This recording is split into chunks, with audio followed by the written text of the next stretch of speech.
Hello, campers. Grab your marshmallows and gather around the true crime campfire. We're your camp counselors. I'm Katie. And I'm Whitney. And we're here to tell you a true story that is way stranger than fiction. We're roasting murderers and marshmallows around the true crime campfire.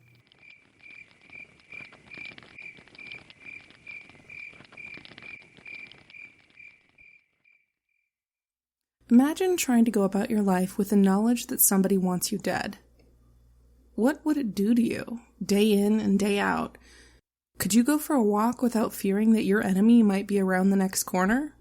Could you drive home from work without startling at every flash of new headlights behind you? Could you sleep without nightmares? This is the controversial, bizarre, confounding story of a good man hounded by fear. Whichever side of the debate you end up on, that's what you'll find at the center. And if you're anything like us, you'll be thinking about this one long after the episode is over. This is Haunted, the strange death of Colonel Phillip Shue.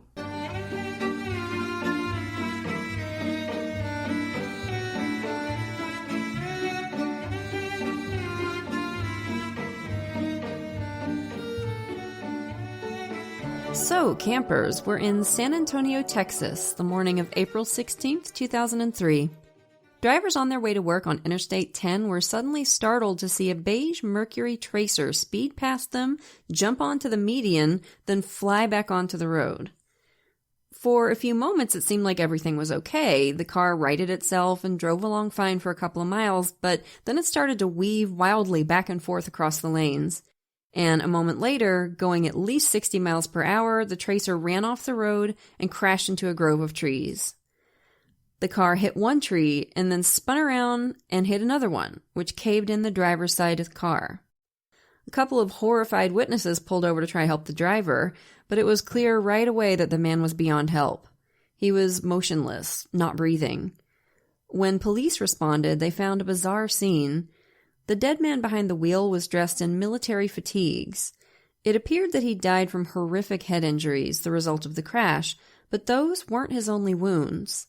His shirt had been cut open to the waist, and he had a deep vertical slash to the chest that didn't seem to be related to the car crash. The tip of his left pinky finger had been cut off as well. And weirdest of all, content warning y'all, because this is pretty upsetting, his nipples had been cut off with careful precision. Ugh. Yeah. And as if that wasn't strange enough, the man's wrists and ankles were wrapped in duct tape. The man had no wallet or identification on him. What the hell was going on here? The victim, it turned out, was 54-year-old Air Force Colonel Phillip Shue, a distinguished military psychiatrist who was in the process of wrapping up a 26-year career. He and his wife Tracy were about to close on their dream house in Alabama and move on to the next act of their lives. Tracy had last seen him only 2.5 hours before the crash, when he'd brought her a cup of coffee in bed, chatted with her about the new house for a few minutes, kissed her goodbye, and headed off to work. He seemed totally normal, she said, just eager to get to work early and finish a few things. The last thing they'd said to each other was, "I love you." Tracy was devastated beyond words by her husband's death, and that devastation was about to be made worse by the authorities' stunning response. After an investigation that it would actually be generous to call inadequate, they ruled Colonel Shue's death not a homicide, as Tracy and the rest of his family had no doubt that it was, but suicide. Medical examiner Dr. Vincent DeMaio's official finding was that Phillip Shue, who had recently seen a fellow military psychiatrist about panic attacks and depression, had mutilated himself, duct-taped his own wrists and ankles, and intentionally crashed his car into a tree. Was that the truth? Like the Cindy James case, which we covered about 1.5 years ago, whichever side you come down on, this is a bizarre story. Colonel Shue's death was either a diabolically cruel, premeditated abduction and torture murder, or one of the oddest suicides we've ever heard of. For the Colonel's widow, though, there is no mystery. Her husband was abducted and tortured, and in his frantic escape from his attacker, he crashed his car and died. To Tracy, this amounts to murder, and she is determined to get justice. Now, why is she so sure? Well, because in the months leading up to Phillip Shue's death, he had been desperately afraid for his life. What was he afraid of? Well, campers, it's a hell of a story. See, Tracy Shue was the Colonel's second wife. At the time of his death, they'd been happily married for 10 years. But before Tracy, there was his first wife, Nancy. Tracy told 48 Hours that when she met Phillip Shue while working as an Air Force nurse in Florida, he was in the midst of an ugly divorce. She said, there was no love in the marriage. Phillip had told her that Nancy was focused on spending money and acquiring stuff they didn't need, and money they didn't have. One of the terms of the divorce settlement between Colonel Shue and Nancy was that she be allowed to take out 2 life insurance policies on him, adding up to $1 million. That was in 1988. At the time, it just seemed to him to be a way to speed the settlement along and get the hell out of his miserable marriage. By then, he had met Tracy, and they both knew early on that they were the love of each other's life. You can really see that in the way Tracy talks about him on that 48 Hours episode years after his death. They adored each other. So Phillip had agreed to the life insurance thing. Didn't really think much of it at the time. Once his divorce became final in 1992, he married Tracy and they got on with their lives. Nancy had pretty well cleaned him out in the divorce, according to Tracy, but he didn't care. He was just happy to be out.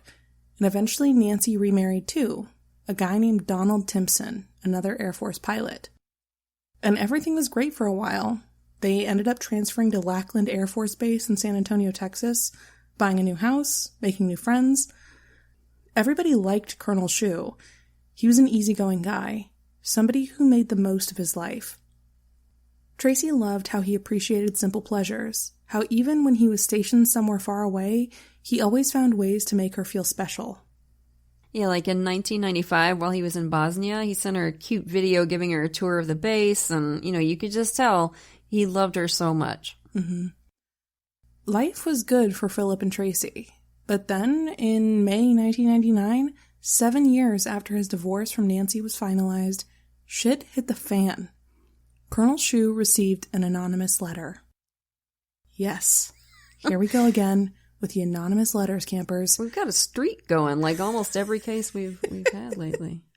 The letter was short, not even half a page, but it hit Phillip and Tracy's happy, peaceful life like a wrecking ball. It read, Dear Dr. Shue, please read this letter. You may be in danger. I'm writing because I remember you as such a kind and caring doctor, and I can't just sit by and not help you by telling you what I know. I'll try to keep it short so you're certain to read it. A friend of mine who worked with Dawn, your ex-wife's husband, told me some scary things. I don't know Dawn or your ex-wife myself. Sorry, I don't even know her name. My friend told me they wish you were dead so they could collect life insurance.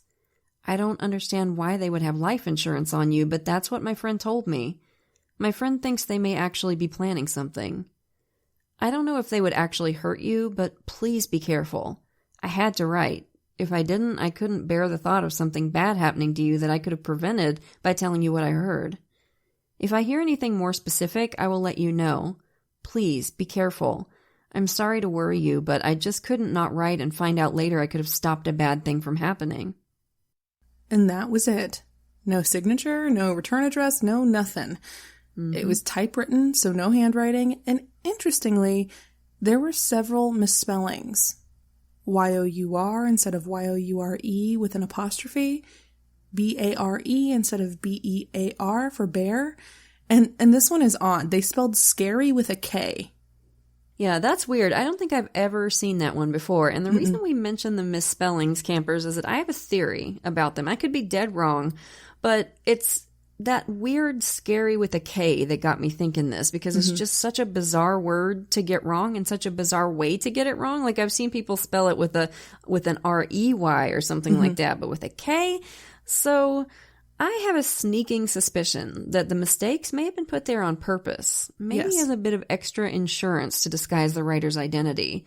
Now, this has been known to happen when people write anonymous letters. Think back to the Paul Maslin murder case, the episode we called Mad Science, remember? Real-life Spider-Man villain Todd Howley wrote that anonymous letter to try to blame Maslin's murder on a couple of disgruntled ladies who wanted him to invest in their boxer dog kennel, and if you think I'm making this shit up, go back and listen to that episode. Right. It was bonkers. Yeah. But he used a lot of intentional bad grammar and spelling in that letter as a way of disguising who wrote it. Not just education level or whatever, because that doesn't necessarily have anything to do with it, but just kind of the voice, like to kind of make it seem like a different sort of person was writing that letter than the sort of person he was. Yeah. And I wonder if the same thing was going on here. Most of those misspellings are pretty normal, but I have been an educator for 20 plus years. Specifically, I've taught writing at every level you can teach it, and I have never one time seen a person spell scary with a K. Mm-hmm. So anyway, we can talk more about that later. Yeah, and you see it a lot with serial killers that write letters to police. Yeah. And I think it was started by Jack the Ripper, but most recently, BTK comes to mind as he liked misspelling stuff because I think like you said, I think he liked getting into character. But you make a very good point there, Whitney. Right. Thank you. As you can imagine, Colonel Shue was freaked out by this letter. A little bit, yeah. And it was only the first of several, all of which had the same basic message. Philip's ex-wife Nancy and her husband Don were plotting to kill him to collect on that $1 million. So naturally, Colonel Shue's first move was to call up the life insurance company and try to cancel the policy. You'd think this would be a no-brainer, right? Mm-hmm. Wrong. Yeah, did y'all know that another person can have a life insurance policy on you without your flippin' consent? Isn't that just the most banana pants thing you've ever heard in your life? Yep. It's just asking for trouble. You might as well just name the policy Ex-Spouse ATM. I literally cannot believe it's real, but it is, and Colonel Shue tried like hell to convince that life insurance company to cancel the policy. But they refused, again and again. They just told him, look, you don't own the policy, your ex-wife does, and she's making payments on it. We can't cancel it. Now, campers, I don't care what your company policy is. If you're a life insurance agent and somebody calls you up in terror and begs you to cancel their policy because their ex-wife is plotting to murder them, you better goddamn well cancel that policy and do it toot sweet. Good God, like, can't we ever just be human beings? Just use a little common sense and decency instead of always falling back on ridiculous corporate bullshit? Like, I'm sorry, sir, that's against our policy. Okay, well, guess what? You have a brain. So use it. Fuck the policy. Right in the ear. Help this fellow human being out. I'm just saying, I hope those people at the insurance company felt like the assholes they were after this happened. I hope they still feel guilty, because they should. Like, okay, so I've have a little bit of hurt feelings as an insurance professional. Because, like, there are laws and shit that, like, we cannot violate. So, like, I agree. It's a bullshit law. And it's a bullshit policy to be able to... like, but that's, like, a legal thing. So, like, campers at home, that's why, is, like, by law, only certain people can cancel a policy. And that brings me to my next point. If you ever have a weird divorce settlement like this, one, don't. There's no reason your ex needs to be named as the beneficiary on your life insurance policy unless they're planning on murdering you. But also, two, make sure you're named as additional named insured or something similar. It should be an endorsement that says additional named insured writer. So you have cancellation power. Right. Like, I realize this could mean you could just cancel the policy out of spite, but I am sure that there's some legalese that would prevent that. Well, certainly there should be some kind of flippin' codicil or some shit in there that says, if I get a letter saying that this woman is planning to murder me for this money, we're shutting it down. Ooh, or if I die under mysterious circumstances, like, no one gets anything. Go home. When the insurance company refused to help him, Colonel Shue tried another tack. He wrote Nancy a long letter telling her about the anonymous note and demanding that she cancel the policy herself. Not a bad idea, if you ask me. I mean, it kind of spoils the murder plot when the would-be victim finds out about it ahead of time. And, you know, it and tells everybody and stuff. Yeah. But Nancy refused to cancel the policies. She said she couldn't afford to. Which is just kind of ghoulish. Like, even if she wasn't planning to have him killed, what a frickin' weird conversation. Like, hey, I don't want you to have this life insurance policy on me, so be a lamb and cancel it, okay? And she's like, nope, can't afford to. I'm banking on getting that $1 million when you die. That's my retirement package. Sorry. Yeah, it's creepy. If your retirement plan requires someone else die to go into effect, you're a supervillain. I don't make the rules. That's just how it is. Yeah. And it goes back to your statement. Just be a human being. Like, makes makes me so Well, angry. yeah, at that point, like, Nancy better hope he doesn't so much as come down with a cold because everybody knows now. Yeah. So your plan is, it's really not that smart to enact it at this point. Right? And of course, Nancy denied that she and new hubby Don were plotting against him. She said, it must be somebody's idea of a sick joke. But Colonel Shue wasn't buying it. He wrote, I feel helpless to prevent my eventual murder if you hire good assassins. Bless his heart. Now, of course, when you get an anonymous letter like this, there's every possibility that it is a sick joke. Mm-hmm. In fact, if you just look at the statistical likelihood that somebody you broke up with 7 years ago is plotting your death, it's probably more likely to be a joke. Sure. Most people don't solve their money problems with murder. But in this case, Colonel Shue took it seriously immediately. I think that's important because, he was married to this woman. They were married for 20 years, in fact. He knew Nancy pretty damn well. Yeah, exactly. Like, if you tried to convince me that one of my exes was plotting to have me killed, I'd have a pretty hard time believing that. They're dorks, most of them, but not like murderous dorks. Well, except for one of them. Him I wouldn't put anything past. But if it was any of the other ones, I don't think my first thought would be, holy shit, I'm in danger. I think my first thought would be, who's punking me? So this went on for years. Colonel Shue occasionally getting another warning letter, trying and failing to get the damn insurance company to do something, and trying to talk Nancy into giving up the policy, which she always refused to do. You can really see Colonel Shue's frustration and worry in a line from one of the letters he wrote the insurance company during this time. He said, thoroughly examine my death for evidence of foul play, even if on the surface the cause would appear natural or accidental. He also took a lot of steps to protect himself, varying his route to and from work, using a P.O. box in case his mailbox was booby-trapped. Despite how seriously he seemed to be taking the warnings, Colonel Shue never called the police. This is one of the things that really confuses a lot of people about the case, but to Tracy, it makes sense. She explained to CBS reporter Troy Roberts like this: we as military members are clearly trained to first go through our chain of command. It's drummed into us from day one. She says she hasn't been given access to any information about what the military did or didn't do about the warning letters. You'd think they'd do something since everybody involved was on active military duty at the time. We just don't know what. The worry took a serious toll on Colonel Shue. How could it not? Suddenly, where before he'd been a laid-back, happy guy, he was having problems with anxiety, fear, and feeling of being hunted. The helpless sense that a shadowy assassin might take him out at any time. But he was a psychiatrist. He knew how important it is to reach out for help when you need it. And he was being proactive about trying to fix the problem. He started seeing an Air Force psychiatrist, Dr. Douglas Dion, to talk about his anxiety over the letters. He confided his frustration about the situation, told Dion about the nightmares and panic attacks. In fact, only 6 months before he died, Colonel Shue told Dr. Dion about an especially vivid nightmare. He'd lost control of his car on the drive to work, he said, crashed violently, sustained catastrophic injuries. It was a disturbing dream, the kind that clings to your brain like cobwebs all day, which is just incredibly creepy because it's literally what happened to him, like foreshadowing of his actual death. That said, though, at the time of his death, Dr. Dion felt Colonel Shue was making good progress in therapy. So when the medical examiner ruled his bizarre, violent death a suicide, Tracy and the rest of Phillip Shue's loved ones and colleagues and friends were shocked and outraged, too. Tracy said she never considered suicide a possibility, not even for a split second, and the people who knew him best agree, including his psychiatrist.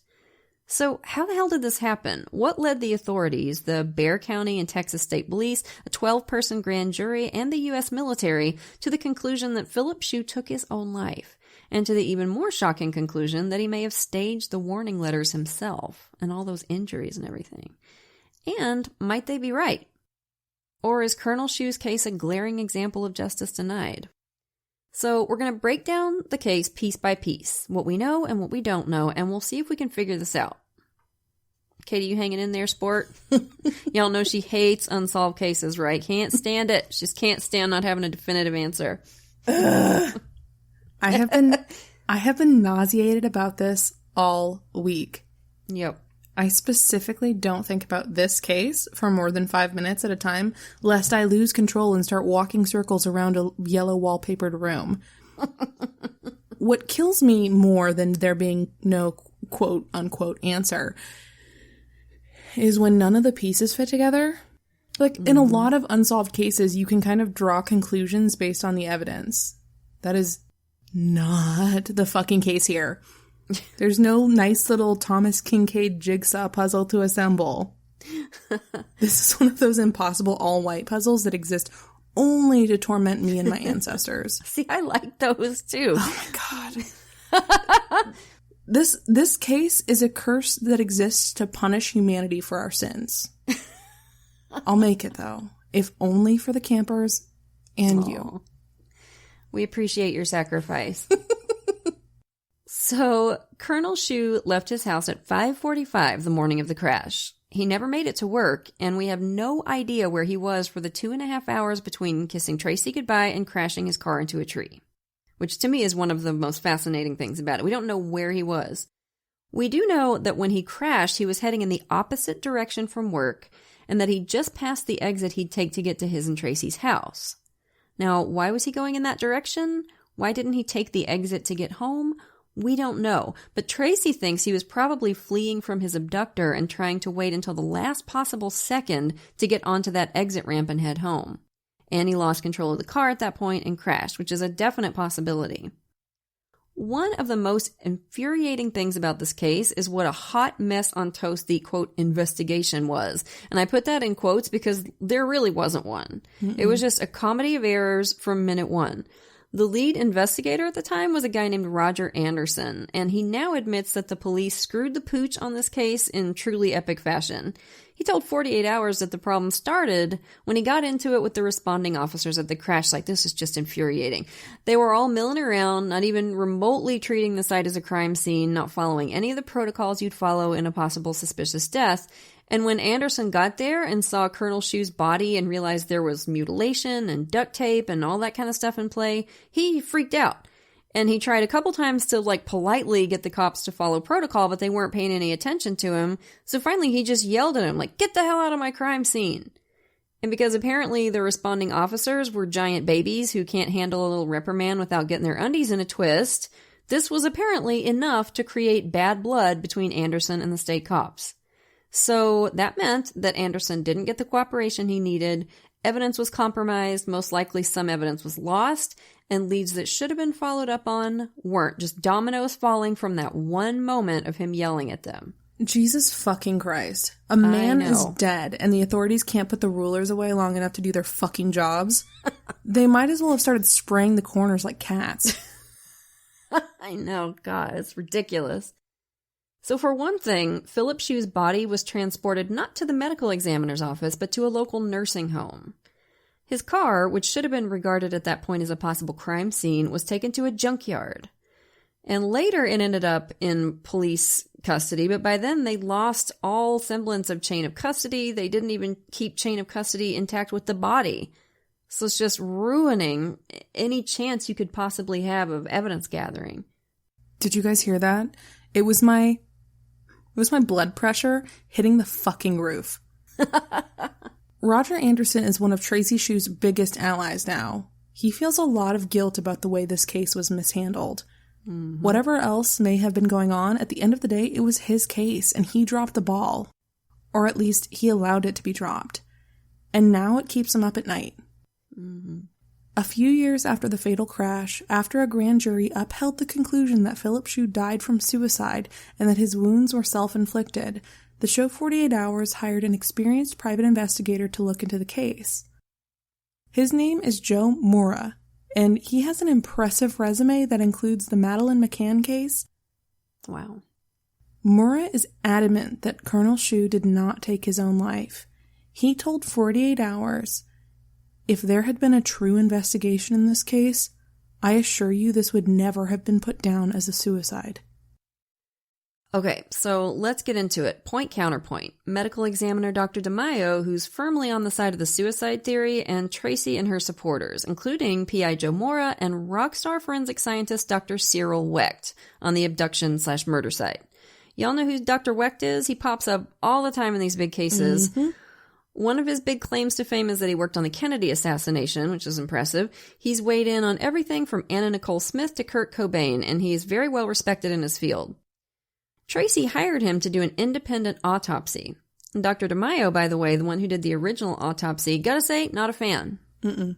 I'm saying it. On that 48 Hours episode, he just comes across to me as close-minded and smug and condescending. Like at one point, Troy Roberts says something like, Colonel Shue's wife doesn't believe this was a suicide. And his answer is just so gross and patronizing. Basically, the gist is, well, bless her heart, she's just blinded by love. Ugh. It's like, okay, well, guess what, asshole? She knew him. You didn't. So maybe don't dismiss her like that. Anyway, proceed. Okay, item 1. Colonel Shue's behavior the day of the crash. Medical examiner DeMaio argues that if Shue is fleeing from the scene of his abduction and torture, he passed up several opportunities to get help along the way. Several exits where he could have pulled off the interstate and gone for help. He didn't do that.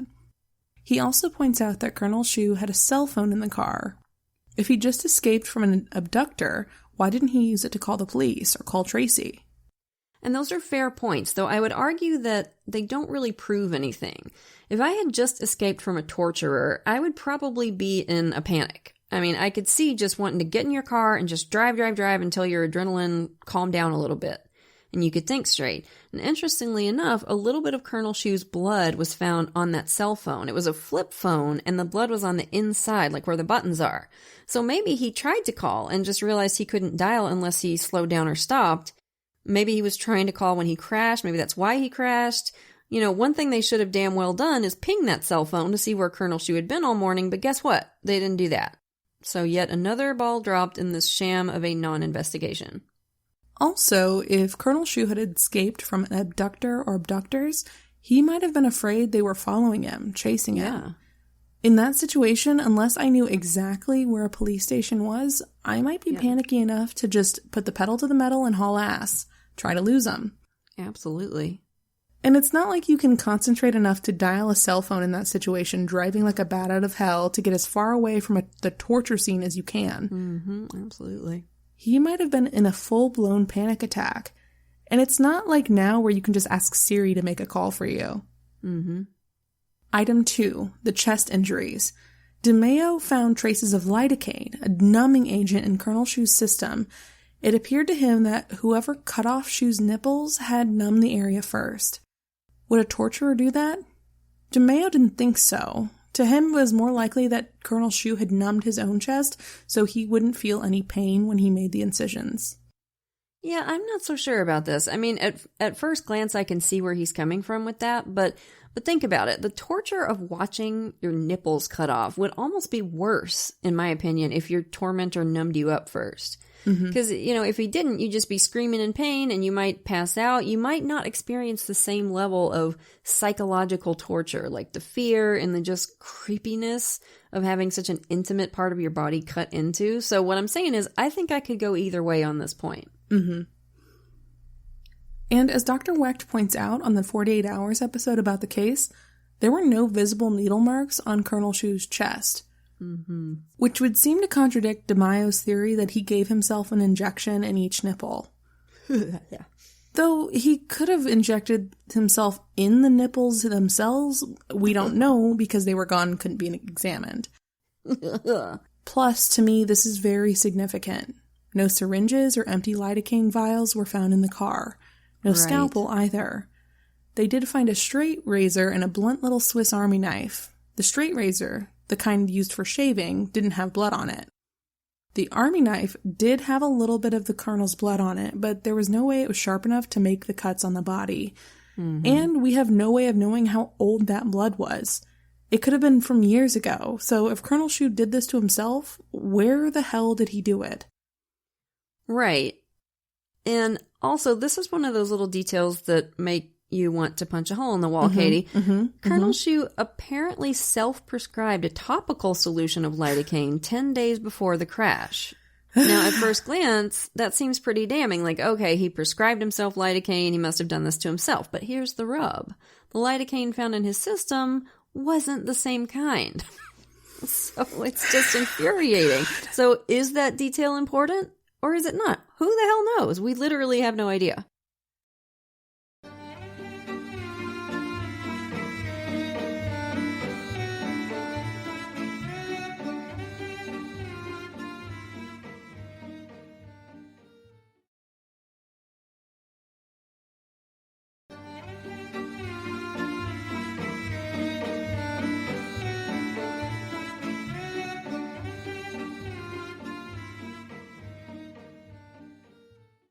Last but not least, Dr. Weck's examination found that the amount of lidocaine in Colonel Shue's system wouldn't have been enough to numb his chest against the pain of those injuries, which, as a doctor, you'd think Colonel Shue would have realized. So if he was trying to numb himself, he didn't do a very good job.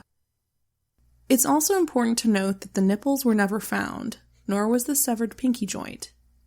They weren't in the car, so whether Colonel Shue cut them off himself or somebody else cut them off him, we have no idea where it happened. Yeah, and one of the things that makes me not trust DeMaio's interpretation is in his report, he was like, well, we can't be sure if the severed pinky was a result of the crash.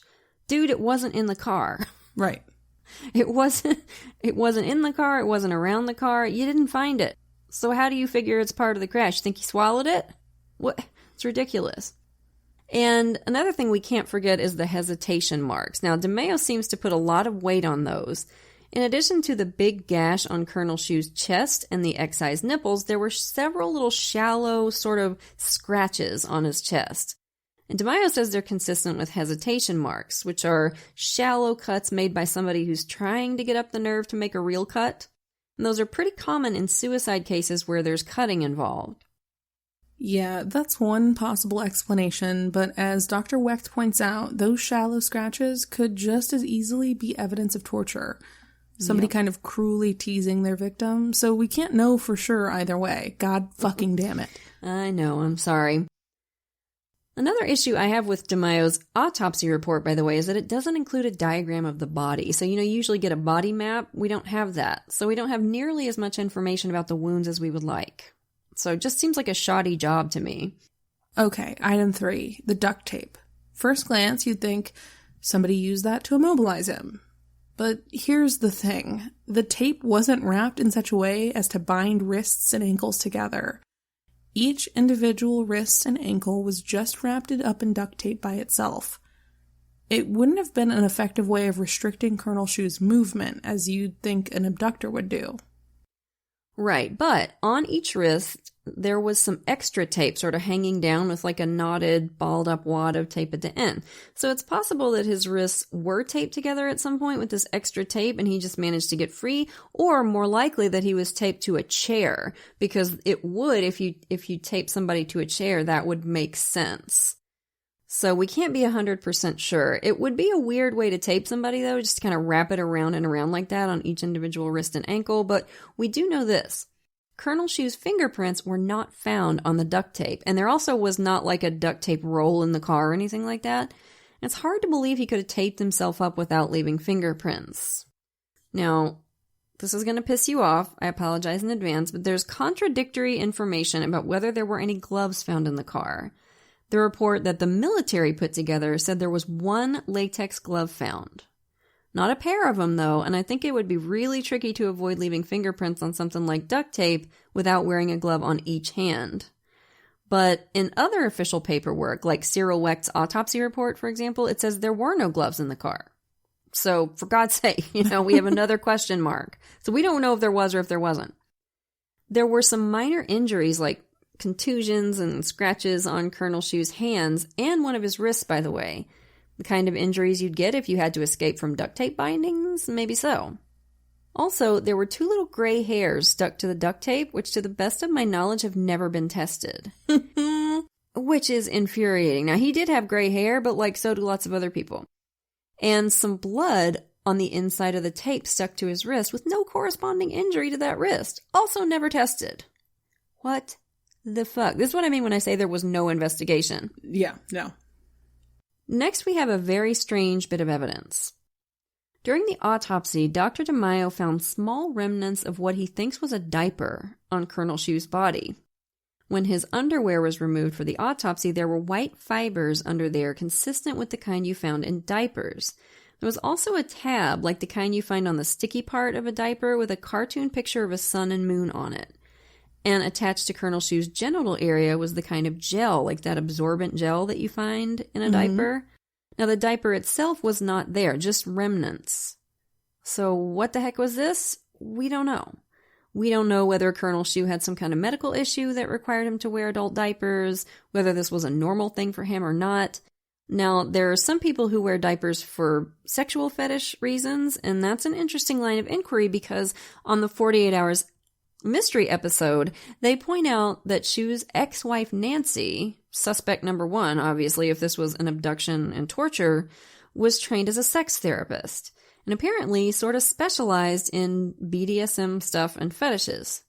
So that might, in theory, have some relevance, not only because of the diaper, but because of the duct tape, too. So the 48 Hours reporter asked Colonel Shue's widow, Tracy, about it. Was your husband into BDSM or had any fetishes? And Tracy said, no, definitely not. So could this case have something to do with that whole world? Could Nancy have used her knowledge of fetishes and bondage and sadomasochism to torture her ex-husband?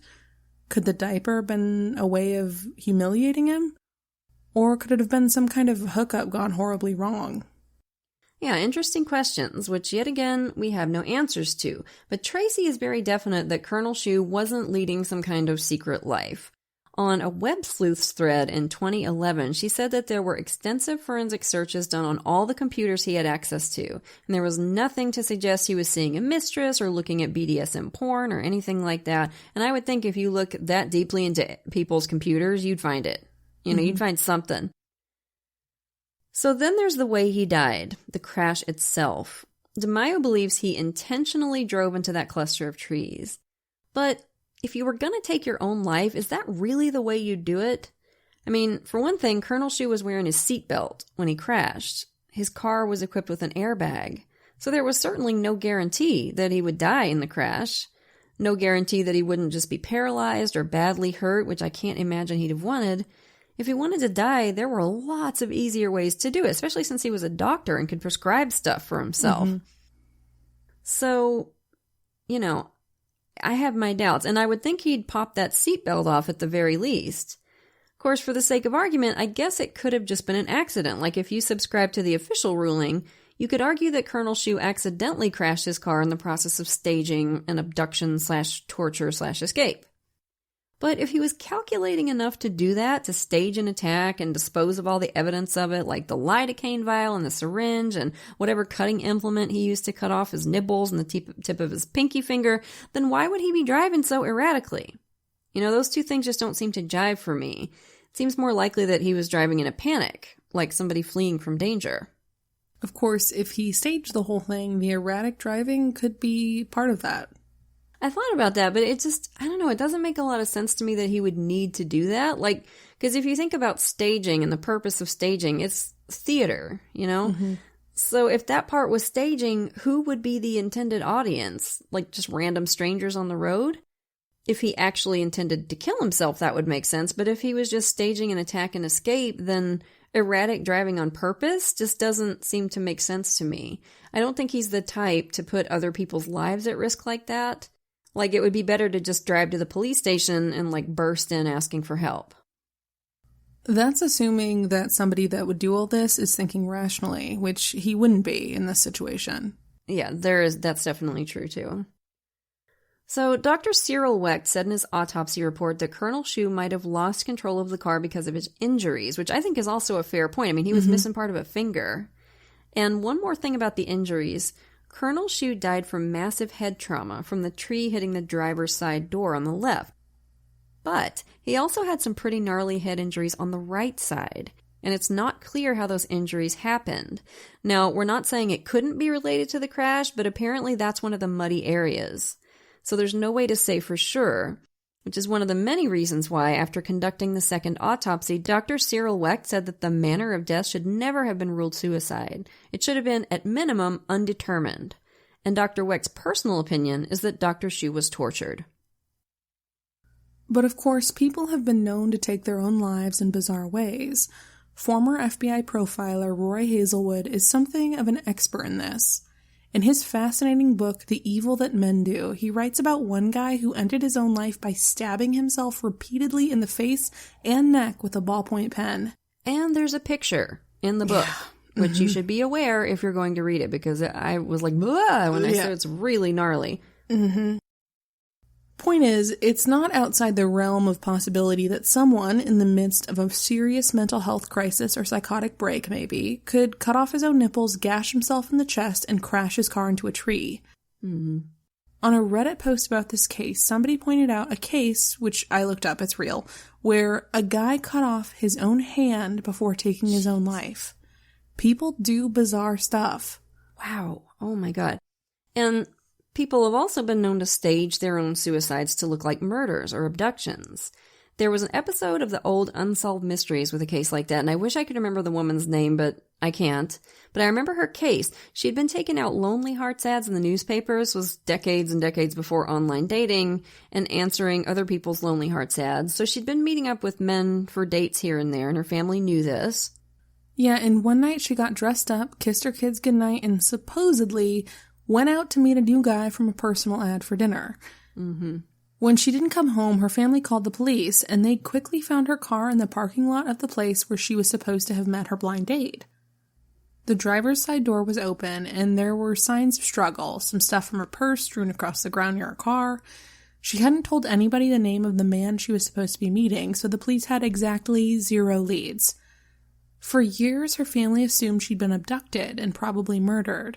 But when Unsolved Mysteries aired their story, a medical examiner a few towns over saw it and thought, that looks like that Jane Doe we found in that hotel room years ago.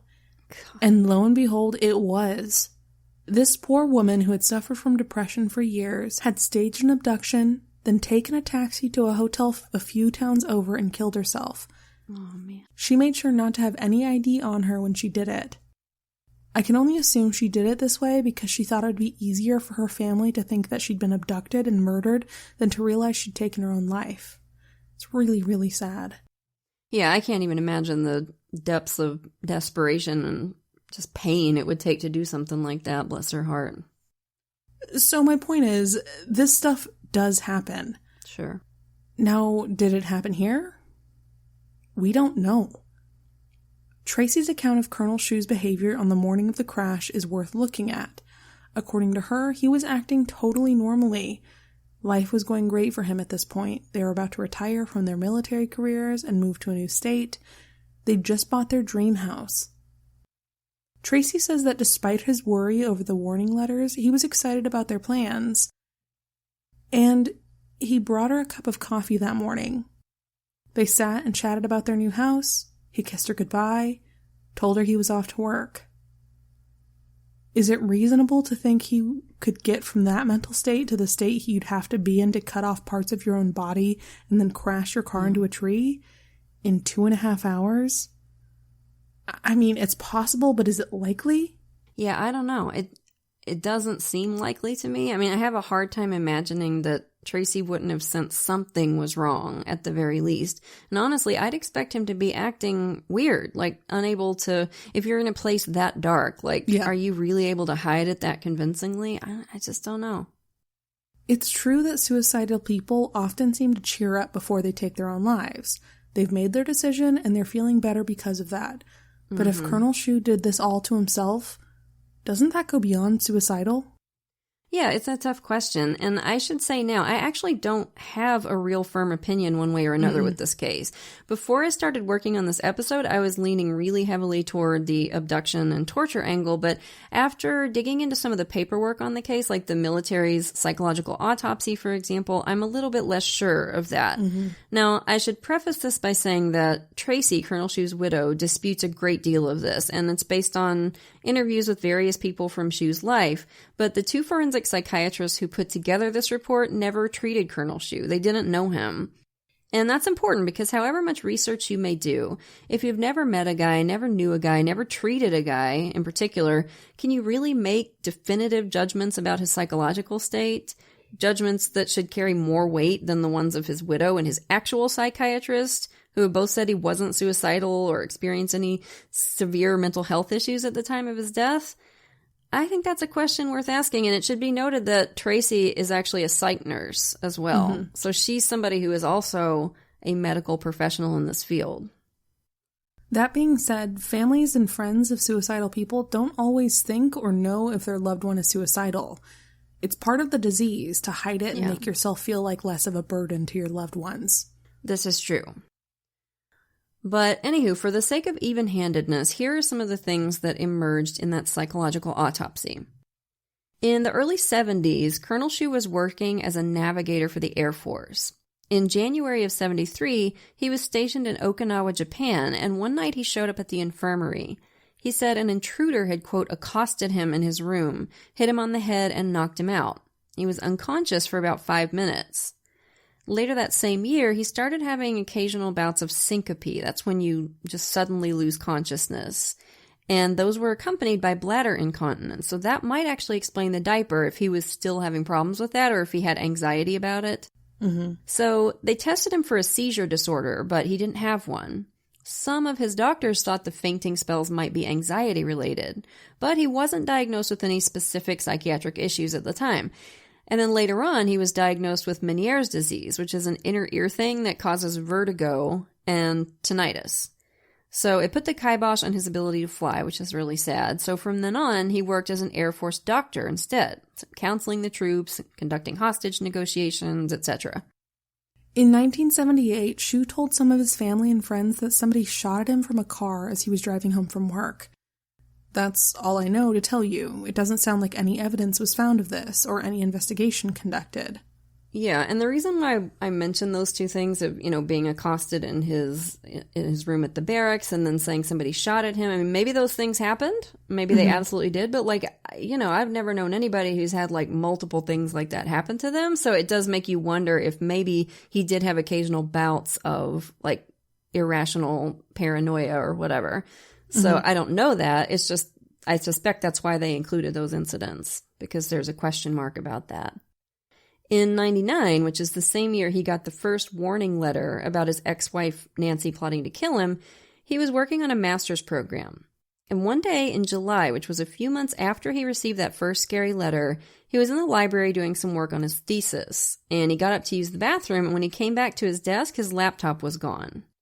His laptop with the only copy of his thesis, by the way, which ended up getting him into some hot water with his advisor later on.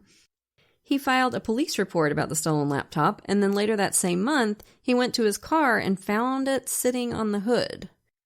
Like it had been returned, and there was a note. The note said if he reported anything about this to the cops, quote, others will die. And when he opened up the laptop to use it, he found that the hard drive had been wiped. So his thesis was gone. Now, Colonel Shue didn't initially tell anyone about the return of the computer. Maybe because he was afraid to, because of the note. But later on, he did tell school security, months later, and he never told Tracy, his wife. And this is interesting. Apparently, multiple people close to Phillip Shue have said that he did have a tendency to keep worrisome stuff to himself so that he wouldn't burden the people he loved. Even his psychiatrist felt like he was holding back to some extent during their sessions. Now, we could look at this incident two ways.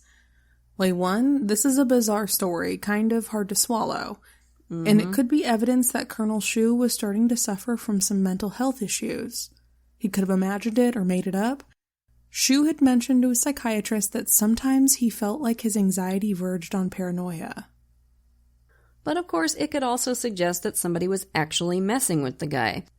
Nancy's husband, or somebody totally unrelated who had a grudge against him for some reason, wanted to scare him. I mean, it's the kind of thing we've seen stalkers do in other cases, so it's certainly not unheard of for something like that to happen. See, the problem with not doing any investigation whatsoever is that you don't get to find out who might have wanted to harm your victim. The only suspects we know of are Nancy and her husband Don. There could have been other things going on with our guy that we don't know about, because there was no flippin' investigation. Y'all noticed I'm a little annoyed with how this case was handled? I know I've been real subtle about it so far. So it's worth noting that although we've talked a lot about the anxiety and fear he'd experienced in the couple of years leading to his death, Colonel Shue was still very much functioning in his role as an Air Force psychiatrist. He was popular, friendly, people perceived him as laid back, he was still treating patients very effectively. Very few people knew that he was suffering from anxiety about all this. So was he just bottling it all up? Or was he a lot better adjusted than the authors of this psychological autopsy who never met him seemed to think? His own psychiatrist said he was improving with treatment and that he wasn't suicidal at the time he died. For the record, that psychiatrist also believed his story about the threatening letters. He said his affect and responses when he talked about them were totally appropriate and consistent with the story being true. So he doesn't believe that Colonel Shue faked the letters.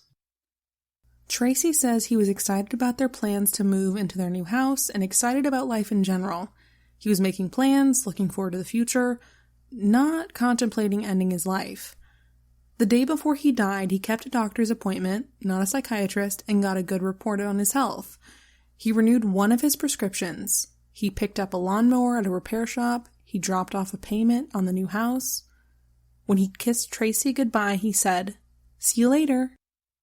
So you can see why she has trouble with the suicide theory, and not just because she's blinded by love, as doofus Dr. DeMeo says. And she knew him. He was her person.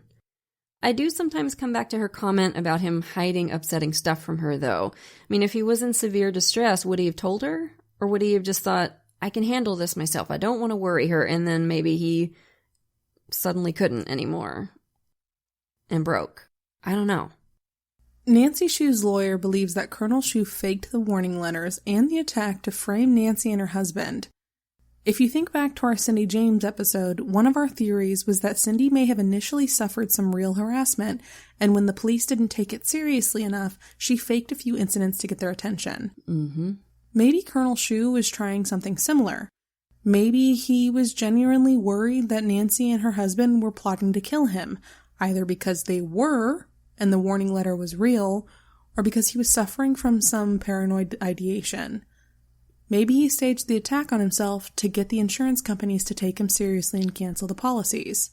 And died by accident because he was driving erratically as part of the staging? Right. Yeah. Or maybe he was driving erratically because he realized he'd hurt himself a lot worse than he intended to, and he was just freaking out. I think that theory actually has stronger legs than the suicide theory. I don't see him choosing that particular method if he was trying to end his own life. Because you just can't be sure enough that you're going to die, and you sure as hell wouldn't be wearing a seatbelt. Yeah, but of course, there are also plenty of good reasons to think this might actually be an abduction and torture, essentially a murder. One of those reasons is Nancy Shue herself. Nancy has denied any involvement in her ex-husband's death, of course. As has her husband. Right, but she also refused to take a polygraph exam, and when Tracy Shue sued her to try to keep her from collecting on Colonel Shue's $1 million life insurance policy, Nancy didn't really do herself any favors in the court of public opinion. Oh no. She took the fifth on every single question. Oh my god. Like, is your name Nancy Shue? I'll plead the fifth. Yeah, it's freaking infuriating to watch. There were allegedly money problems involved. Money problems that $1 million would go a long way towards solving. Mm-hmm. Tracy Shue's lawsuit, which involved both Nancy and the life insurance company itself, didn't succeed in preventing Nancy from collecting her money. But it did score one major victory for Tracy and her supporters. The judge declared that Colonel Shue's death was a homicide and that Bexar County should change the official manner of death to reflect that. For Tracy, that was a major victory. Finally, somebody in a position of authority was acknowledging what had always been obvious to her. Bexar County hadn't taken the judge's recommendation, though. The case still sits, closed, collecting dust. In 2011, Tracy, who by the way is a lieutenant colonel herself, I don't think we've mentioned that yet, hopped onto a web sleuth thread about the case to reveal some new evidence. And she said, quote, "Recent developments in the case have included a witness who drove by my husband's car, pulled off the side of the road with a blue van with tinted windows, parked directly behind him. The witness saw the car and the blue van on a rural road leading out to the interstate. This was the route he took to work each morning. This evidence completely contradicts statements concluding there was no evidence to support Colonel Phillip Shue came into contact with any known person or persons the morning of 16 April 2003. Which is interesting. And see, that's the kind of thing you get when you investigate. Mm-hmm. Is it a relevant tip? Who knows? Eyewitness testimony is tricky. Would it have been a lead worth following up on? Hell yeah, especially since the person that they saw in this blue van, or one of the two, I think there was a man and a woman, and the man had gray hair. Remember those 2 gray hairs found in the duct tape that were never tested? Yeah. Mm-hmm. Tracy was writing a book about the case at one point, but we weren't able to discover what the status of that is. Maybe she's still working on it. We're not sure. She also started a website called Military Families for Justice to offer help and support to the families of people like Colonel Shue, whose cases ended up collecting dust. The website states its purpose as, quote, to serve as an online resource center to provide educational links and materials enabling bereaved military families to empower themselves with the knowledge necessary to navigate the military justice system. And I say bless her for using this awful experience for something good. And I hope she's finding some peace in her life. I cannot even imagine the frustration she's been through. And look, we haven't been able to convince ourselves 100% in either direction on this case, which I'm sure would frustrate Tracy if she heard this. But what we are 100% sure of is this. Colonel Shue's case was grossly mishandled, and he deserved better than that. And so did his wife, and so did his family. At a bare minimum, the police should reopen the case and do a proper investigation, or at least as proper as they can do given the initial blunders in chain of custody and evidence gathering. But cold cases get solved all the time, and 17 years ain't that cold anymore. Colonel Shue was a much beloved, accomplished, passionate person who I'm sure is terribly missed to this day, and I think it would be the least they could do to give this case the time and attention that it always deserved, and bring Tracy some real answers. So if you're listening, Bexar County, get on it. So I think we'll all agree that that especially was a wild one, right, campers? And we're sorry, that we had a little hiccup in the last week, especially for the patrons. I got the second COVID shot. It kicked my entire ass. So I needed a day or two to recover my oomph. But, we're going to have another one for you next week. But for now, lock your doors, light your lights, and stay safe until we get together again around the True Crime Campfire. And as always, we'd like to send a grateful shout out to a few of our newest patrons. Thank you so much to Olivia, Alex, Kate, and Leanne. We appreciate y'all to the moon and back. And if you're not yet a patron, you're missing out. Patrons of our show get every episode ad-free at least a day early, sometimes more, plus an extra episode a month. And once you hit the $5 and up categories, you get even more cool stuff. A free sticker at $5, a rad enamel pen while supplies last at $10, virtual events with Katie and me, and we're always looking for new stuff to do for you. So if you can't, come join us. You can follow us on Twitter at TC Campfire, Instagram at True Crime Campfire, and be sure to like our Facebook page. If you want to support the show and get access to extras, please consider becoming a patron at patreon.com/truecrimecampfire.